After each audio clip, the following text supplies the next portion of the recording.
K T. Jayakrishnan ബലിദാന ദിനത്തിൽ കരിവെള്ളൂർ മേഖലയിലുണ്ടായ സംഘർഷത്തിന്റെ തുടർച്ചയായിട്ടാണ് പയ്യന്നൂരിലും അക്രമവും കൊലപാതകവും നടന്നത്. കണ്ണൂരിൽ ജയകൃഷ്ണൻ മാസ്റ്റർ അനുസ്മരണ പരിപാടിക്ക് പോയ ഒരു സംഘം ബി.ജെ.പി. പ്രവർത്തകരെ ചീറ്റയിൽ സി.പി.എം. പ്രവർത്തകർ തടഞ്ഞുവെച്ചു. ഇതിൽ പ്രതിഷേധിച്ച് പയ്യന്നൂർ പെരുമ്പയിൽ ബി.ജെ.പി. പ്രവർത്തകർ റോഡ് ഉപരോധിക്കുകയും സി.പി.എമ്മിന്റെ ഫ്ലക്സ് ബോർഡുകളും കൊടിമരങ്ങളും നശിപ്പിക്കുകയും ചെയ്തു.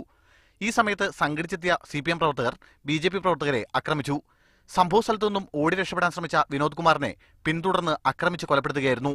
RSS പയ്യന്നൂർ ശാഖ കാര്യവാഹകനാണ് കൊല്ലപ്പെട്ട വിനോദ് കുമാർ. സംഭവം നടന്ന് ഒരു മണിക്കൂറിന് ശേഷമാണ് വിനോദിന്റെ മൃതദേഹം സമീപത്തെ പാടത്തു നിന്നും പോലീസ് കണ്ടെടുത്തത്.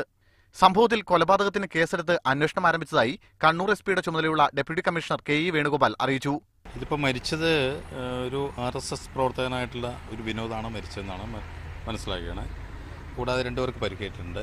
അതിന്ന് കണ്ണൂർ ജയകൃഷ്ണൻ മാസ്റ്ററുടെ അനുസ്മരണത്തിന് വേണ്ടിയിട്ട് പോയ ആൾക്കാരിൽപ്പെട്ട ആൾക്കാരാണ് പരിക്കേറ്റവരും. കണ്ണൂർ റേഞ്ച് AG സുരേഷ് ഷാജി പുരോഹിതന്റെ നേതൃത്വത്തിലുള്ള ഉന്നത പോലീസ് ഉദ്യോഗസ്ഥർ സംഭവസ്ഥലം സന്ദർശിച്ചു. മീഡിയ 1 കണ്ണൂർ.